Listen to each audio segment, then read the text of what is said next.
Okay, सो हम meiosis one की prophase one को यहाँ पे स्टडी कर रहे हैं। तो प्रोफेज वन को हम 5 स्टेजेस में डिवाइड कर लेते हैं: leptotene, zygotene, pachytene, diplotene and diakinesis.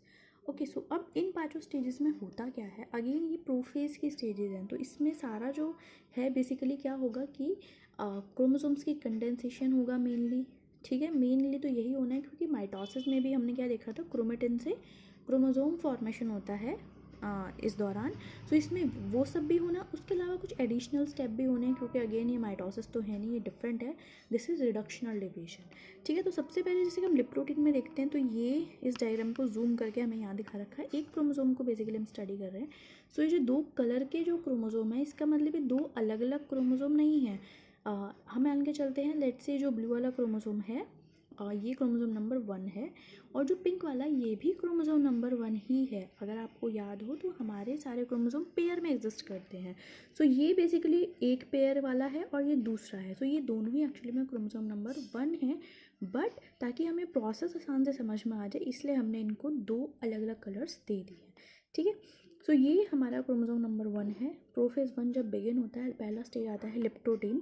So leptotene में क्या होता है, क्रोमोसोम्स स्टार्ट टू कंडेंस होने शुरू हो जाते हैं। सबसे पहले ये जो क्रोमेटिन्स की फॉर्म में एक्चुअली पड़े होते हैं, कंडेंस ही होते हैं। सबसे पहला काम इनका यही है। सो लिप्टोटीन स्टेज में आप एक्स्ट्रा जो कुछ भी पढ़ो, न्यूक्लियर मेम्ब्रेन है नहीं है, ये है वो सब एक्स्ट्रा चीज़ें हैं। मेनली जो होता है क्रोमोसोम्स के साथ हम उस पर फोकस करेंगे। तो लिप्टोटीन में बेसिकली क्रोमोसोम जो हैं वो कंडेंस होना स्टार्ट होते हैं। ठीक है, देन जाइगोटीन में क्या होता है, जाइगोटीन में मेनली हम दो चीज़ देखते हैं। हमें एक तो बाइवेलेंट्स की फॉर्मेशन दिखता है, दूसरा हमें दिखता है formation of synaptonemal complex. So zygotene stage में बाइवेलेंट्स क्या है? बाइवेलेंट्स देखो ये है,